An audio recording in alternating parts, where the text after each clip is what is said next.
लब्बैक या रसूल अल्लाह लब्बैक लब्बैक लब्बैक या रसूल अल्लाह लब्बैक लब्बैक लब्बैक या रसूल अल्लाह लब्बैक लब्बैक लब्बैक या रसूल अल्लाह लब्बैक लब्बैक लब्बैक या रसूल अल्लाह लब्बैक लब्बैक। मुजाहिदो, गाजियों, शहीदों के वारिसों, नबी के आशिकों सलाम, तुम्हारी अजमतों को सलाम।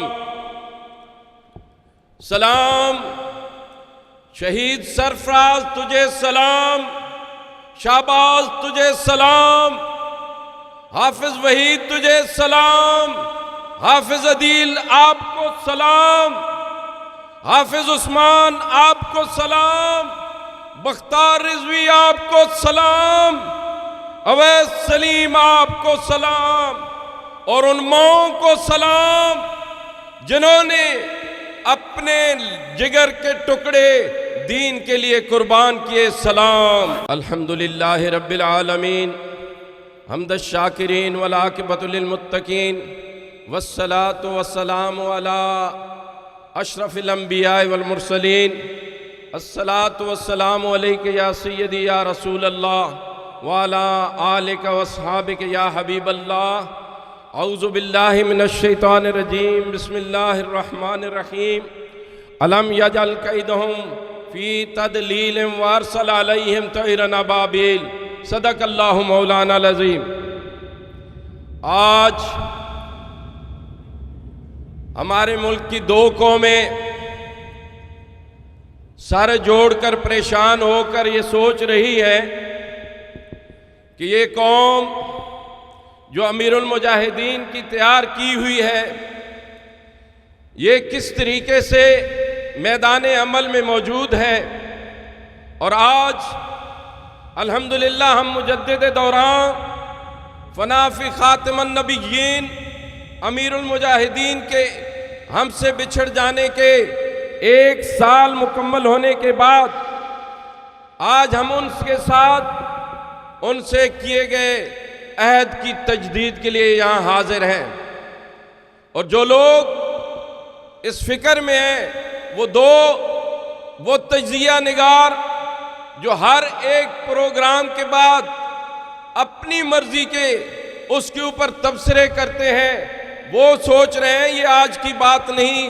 2017 में जब हम फैज़ाबाद गए थे, उसके बाद भी मोहम्मद मालिक साहब और जावेद चौधरी साहब और ज़रार खोड़ो साहब और दीगर जो हैं अरशद शरीफ साहब बहुत से तबसरे उस वक्त से कर रहे हैं और आज भी, लेकिन उनको ये हकीकत समझ नहीं आ रही कि ये क्या हुआ। ये गाजी जब यहाँ से रवान हुए और इन्होंने MAO कॉलेज से लेकर मुरीद के तक सड़क के ऊपर अपने खून के साथ तारीख रकम की और वो खून वहां तक सड़कों पर बहता चला गया। और ये सोचते रहे कि ये कौन सा जज्बा था जिसके बदले में ये लोग इस कदर अपने महबूब अलैहिस्सलातु वस्सलाम के साथ मोहब्बत करते हुए यहाँ तक पहुँचे।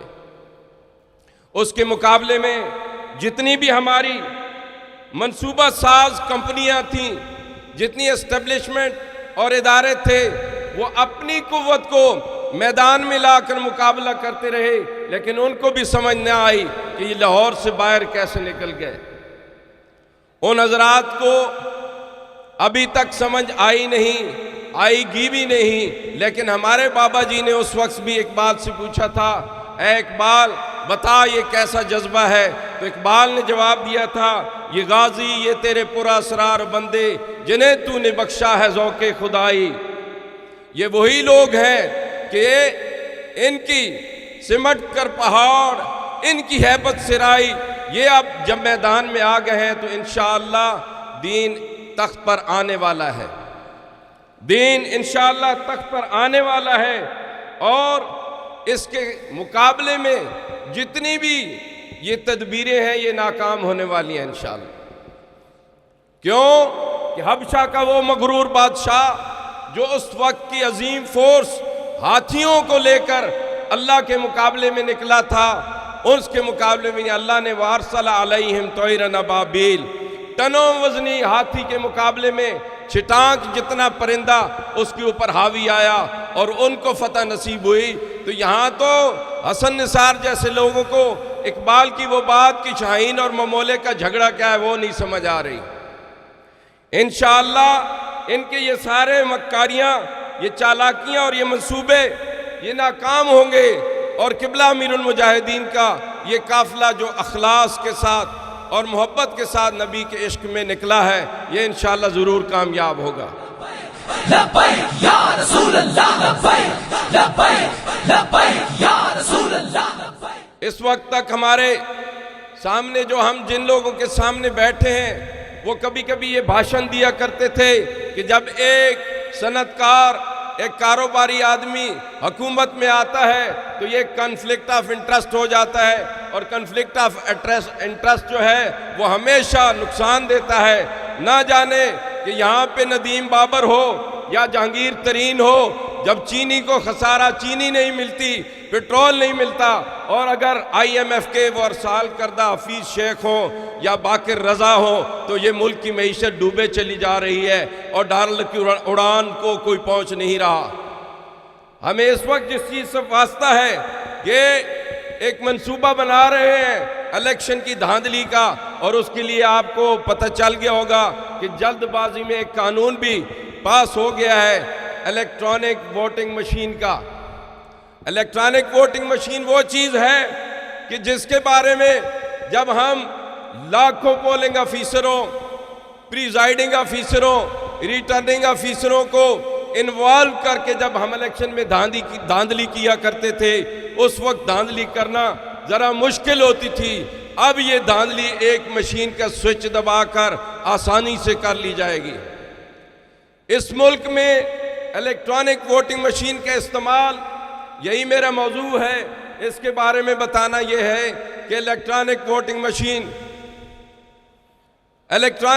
मशीन वहाँ इस्तेमाल की जाती है जहाँ पे लोग इस कदर पढ़े लिखे हों कि उनको पता हो कि ये मशीन कैसे इस्तेमाल की जाती है। और दुनिया ये जान चुकी है कि अमेरिका जैसे मुल्क में इस EVM का इस्तेमाल बेकार। इलेक्ट्रॉनिक वोटिंग मशीन का इस्तेमाल अमेरिका जैसे तरक्की याफ्ता मुल्क में फेल हो चुका है और इसके लिए मुल्क का लिटरेसी रेट 100% होना बहुत ज़रूरी है। हमारी इस मुल्क की आबादी 70% से ज़्यादा देहाती आबादी है और वो लोग कंप्यूटर या कंप्यूटर की जो मशीनें हैं इनको इस्तेमाल करना इस हद तक नहीं जानते जी। ठीक है जी। तो चूंकि हमारे मुल्क का लिटरेसी रेट इस कदर नहीं है कि हम ये मशीन इस्तेमाल करें, ये पहली वजह है और यही सबसे बड़ी वजह है कि जब लोग EVM इस्तेमाल करना नहीं जानते होंगे तो वो वोट कैसे डालेंगे। दूसरी वजह इसके लिए यह है कि हमारा मुल्क जो पहले कर्जों में जकड़ा हुआ है, अब जो निज़ाम हमारे पास मैनुअल मौजूद था उसको रद्द करके एक नया इलेक्ट्रॉनिक निज़ाम लाने के लिए हमें खरबों के हिसाब से पैसा चाहिए होगा। और ये पैसा मैं क्या समझता हूँ, अक्सर लोग समझते हैं कि ये एक बहुत बड़ा नुकसान और ज़िया है, इसलिए EVM का इस्तेमाल यहाँ पे मुमकिन नहीं है। अगली एक वजह, तीसरी वजह यह है कि जिन ममालिक में बिजली की लोड शेडिंग या बिजली की इंटरप्शन नहीं होती वहाँ पे भी EVM इस्तेमाल नहीं होता। कुछ आके हमारे तो पता ही नहीं चलता कि किस मिनट में और किस घंटे में लोड शेडिंग हो या बिजली फेल हो जाए।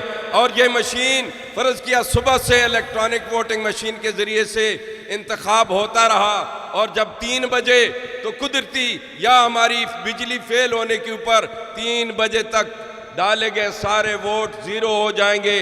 लिहाजा ये पॉसिबल नहीं है कि हम इस मशीन को यहाँ पे हम इसको इस्तेमाल करें। लिहाजा ये सोचने की बात है, कानून पास करने से या धांधली के ये मंसूबे बनाने से तुम्हें कामयाबियां नहीं होंगी, बल्कि तुम्हें तो किसी 10% ने यह भी कह दिया है कि जनाब ये बीज बोओगे तुम, लेकिन ये फल कोई और खाएगा। ये धांधली का तरीका जो आज से इजाद किया जा रहा है, इसके बारे में हमारे पास 2018 के इलेक्शन की एक बहुत वाज़ेह मिसाल मौजूद है कि जब पिछले इलेक्शन में आम इंतखाबात में इलेक्शन कमीशन ऑफ पाकिस्तान ने एक अंडरस्टैंडिंग की थी नादरा के साथ, और नादरा को टास्क दिया था कि ये जितना इलेक्शन होगा इसका एक निज़ाम बनाया जाएगा जिसका नाम था RTS रिजल्ट ट्रांसमिटिंग सिस्टम, और दूसरा था RMS, और वो हर RO के पास, हर प्रिजाइडिंग ऑफिसर के पास व्हाट्सएप के जरिए रिजल्ट भेजने का एक तरीका था। और वो तरीका जब इलेक्शन हो रहा था और 5 बजे जब उनके नतायज आना शुरू हुए, 2018 में RTS जो हमारा नतीजा आ रहा था, लेकिन रात के 11 बजे यकदम अचानक से उसको फेल कर दिया गया, और सुबह शाम 11 बजे जो नतायज किसी और के हक में आ रहे थे, सुबह हुई तो वो नतायज बदल चुके थे।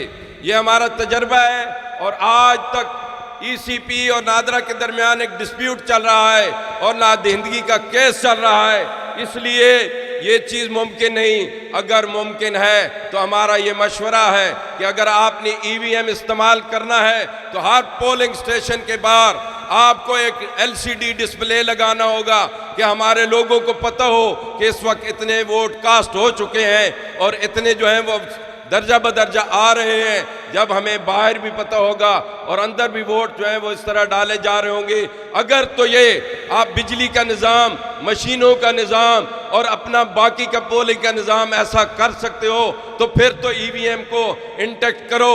अगर ये नहीं कर सकते हो तो ये EVM वाला शौक कमाना छोड़ दो। इसके साथ मेरा आखिरी मैसेज ये है कि इन लोगों को पता चल चुका है कि TLP तहरीक-ए-लब्बैक पाकिस्तान एक मजबूत स्ट्रीट पावर है। नौजवानों, मैं आपको मैसेज देता हूं, ये स्ट्रीट पावर अब स्ट्रीट पावर तो है ही है, ये स्टेट पावर बनने जा रही है। ये मुल्क की पावर होगी, ये मुमलिकत की पावर होगी, और स्टेट पावर के सामने सब हो। तो वलाउल किब्रिया फिस समावात वल अर्द, ये तो शान है। अल्लाह ने इस जमात को इतनी अजमत अता फरमाई है।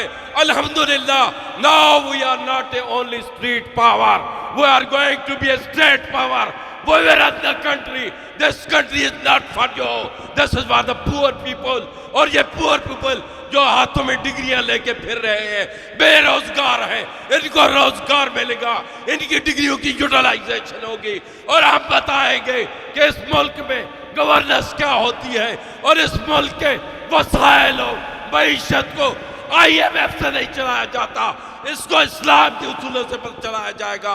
हम सूदी निज़ाम को रद्द करते हैं, हम इस्लामी निज़ाम को राज करेंगे। हम तुम्हें बताएंगे ये मईशत कैसे दुरुस्त होगी।